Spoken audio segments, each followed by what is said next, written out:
Mais où est Charlie? Ah, le rameur des glaces. L'Everest, Le pôle Nord, l'Amazonie, les mers du Sud, Plus de 11 000 km parcourus. le Cap Horn, l'Afghanistan. le pôle Sud. Charles Eddrich a réussi son pari. Un aller-retour non-stop de l'Atlantique à la rame. Où est Charlie? Aujourd'hui, je suis à Newport, Rhode Island, sur la côte est des États-Unis. Pendant longtemps, c'est un port important pour le commerce d'esclaves. C'est maintenant une station balnéaire très chic de 26 000 habitants, renommée par exemple pour avoir souvent abrité la Coupe de l'Amérique.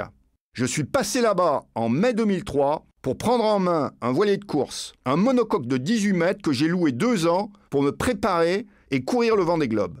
Mon expérience de la voile se résume à quelques jours en mer avec des bateaux de croisière en équipage. Je n'ai alors jamais fait la moindre régate de ma vie. Je suis heureusement officier de marine marchande. Tous les aspects techniques, comme par exemple la navigation ou la météo, apparaissent à ma portée. Par contre, les manœuvres en solitaire et la gestion des voiles en course, c'est une autre affaire. Le premier entraînement, c'est de ramener depuis Newport, Rhode Island, le bateau en France avec Frédéric Dairel, un excellent marin qui a gagné entre autres la Transat Jacques Vabre en 1995.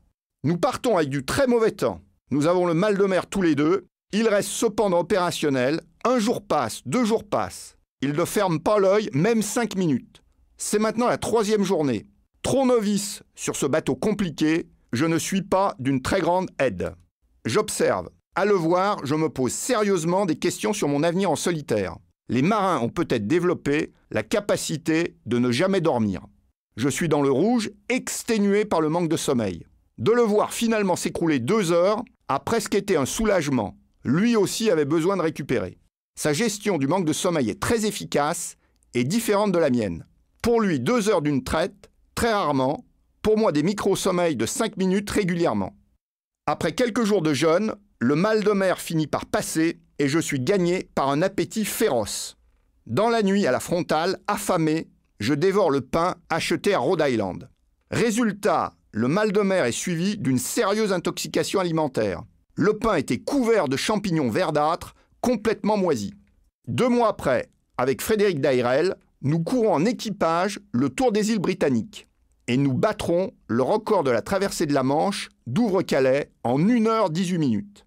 Ensuite viennent les courses en solitaire, par exemple la Transat anglaise, et l'année suivante, le tour du monde pendant le Vendée Globe en 122 jours. Mais où est Charlie? Première traversée du détroit de Bering. Les mers du Sud, Le Cap Horn, le passage du Nord-Ouest. En autonomie complète. Où est Charlie? Réponse la semaine prochaine. Retrouvez Charlie en podcast sur novaplanet.com.